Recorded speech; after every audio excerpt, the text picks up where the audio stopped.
thinking about, I was taught how to make a speech, and I said, well, unaccustomed as I am to microphones, but actually, and I put the work in, as those who worked with me would know, I would put the work in, but when you've got to speak after John Bowman and Father Brian Darcy, it all became a little bit overwhelming sitting down there. Father Brian, I used to hear your programme on Sunday mornings until the BBC turned off the medium wave. And Bowman Sunday is something I also partake in on occasion, just to be very open with you both. It's a terrific honour. I mean, so what I wanted to say was to talk perhaps about the growth of independent radio a little bit, because we've heard a lot about the state. Not that they're mutually exclusive, John, nor is public service broadcasting the preserve of RTE alone, as we also know. So I want some words on those topics. Tall oaks and little acorns grow, is the old proverb. And where did it all start? Well, it started with a baby radio station. We called it Capital Radio. Then they decided they'd made a mistake, and we changed the name to FM 104. It was 1989. And like many of my peers, I'd started my career in the pirate radio stations of the 80s. Names like Radio Nova, Sunshine Radio, and Q102. Pioneering radio stations whose call signs are still used in Dublin today. And you know, I often think about that those names came back again and now mean something for a brand new generation of listeners. We'd one of the youngest populations in Europe at the time, and we had a state broadcasting service. Well, really wasn't for young people necessarily, and unsurprisingly, listeners flocked to those big pirate radio stations. So it was great. But we started that baby radio station in July 1989 with great ambitions. And outside broadcast, can you believe it? We had never been on the air, and we decided we were going to open with a live link from the Berkeley Court Hotel with technology that we didn't understand yet, with the late Justice Seamus Henchy and the Minister and the Lord Mayor and everybody else, and our own backers, the late Jim Aiken and people like that. And it was a wonderful occasion, but it was extremely nerve-wracking. And I was the master of ceremonies, hence being the first voice. Agus Fáilte Óg, Capital Radio, Kate as a car, Puinte Car, and all of that morning. And we hoped that the link back would work, and indeed it did, and we were on the air. But radio has grown a lot. The most recent JNLR listenership report in August there showed us that 90.2% of the Irish population listen to the radio every day. 3.5 million people, 2.3 million of those are listening to local radio every day. And we now have 33 commercial and 21 community radio stations, plus all of RTE as well. So I think Irish listeners are really well served. We've a lot of choice. You can get what you need, you can get what you want. There's a lot of channels available. Eleanor spoke earlier about the relationship between listener and broadcaster, as did Father Brian. And I agree with what they said, because at the heart of that radio experience is that connection between the presenter and the listener. And that's no matter how big or how small the radio station can be. Big national station, small community station, it doesn't really matter. And something, again, that you touched on, Eleanor, about the special nature of the relationship. The way I would like to characterize it is that it's a very, very special one-to-one relationship, because Brian talked about they were my friends. The relationship was one-to-one. And you might have 200,000 listeners. It's not a one-to-many, it's many one-to-ones, and that is the entire secret to radio. I think it's actually that simple. It's the entire secret to digital audio today.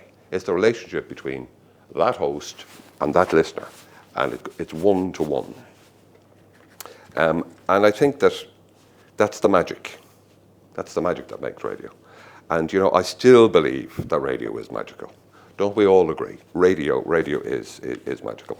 I've had the pleasure to be a presenter and to be a manager and to be a leader and to chair boards and do all sorts of stuff. But I had the pleasure to present programs on many stations on a journey that stretched from Dublin.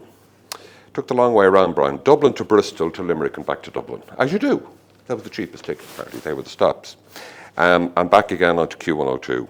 And on Q102, very proud to thank the team that worked with us on that station, and my producer at the time, Venetia Quick, for our IMRO Gold for Make Small Print Big Print. But that was a time when I was younger, I didn't quite understand the need for these things to read small print. So we wanted a statutory instrument brought in that would be a minimum font size. adopted. So the Irish Association of Optometrists, the Taoiseach of the time, Mary Coughlin, and others, and the Oireachtas Committee, all agreed with us. Nothing happened. But we did get the Gold IMRO Award, which is fantastic.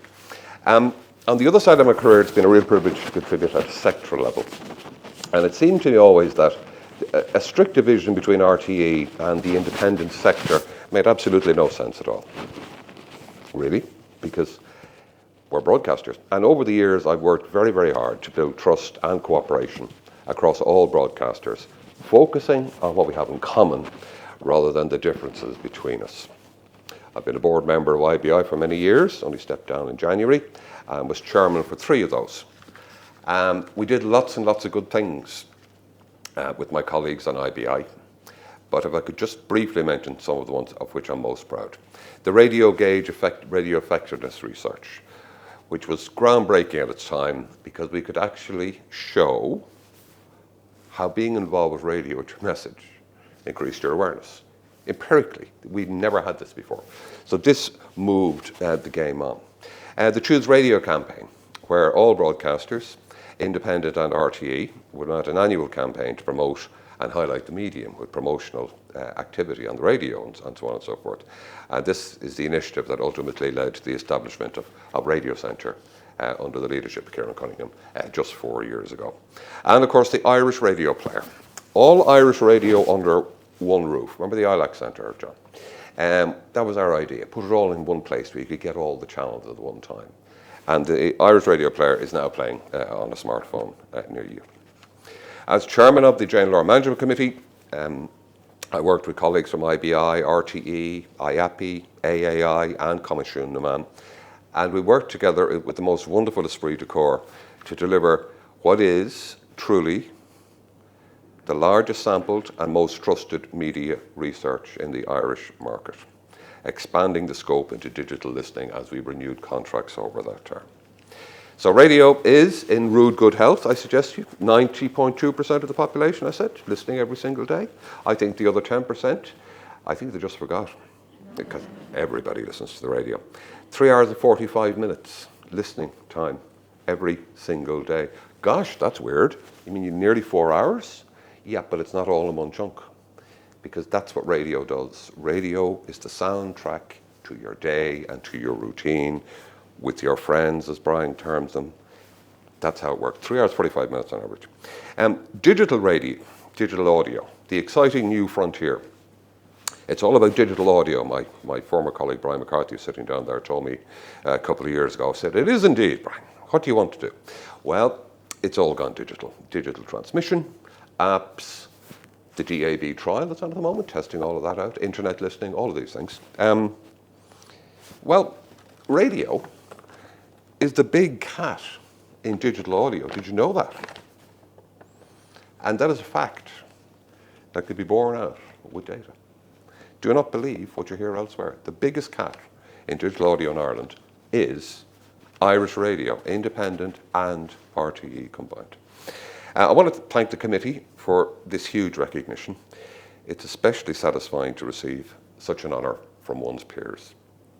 I want to thank Karen and my family for all the support through terms of early starts and late finishes and endless grief, and always there to encourage me along. And thank you to the many friends and colleagues that have shared the journey of my career in radio. Tall oaks and little acorns grow. We have a forest of large oaks, ladies and gentlemen, and long may they grow. Thank you very much.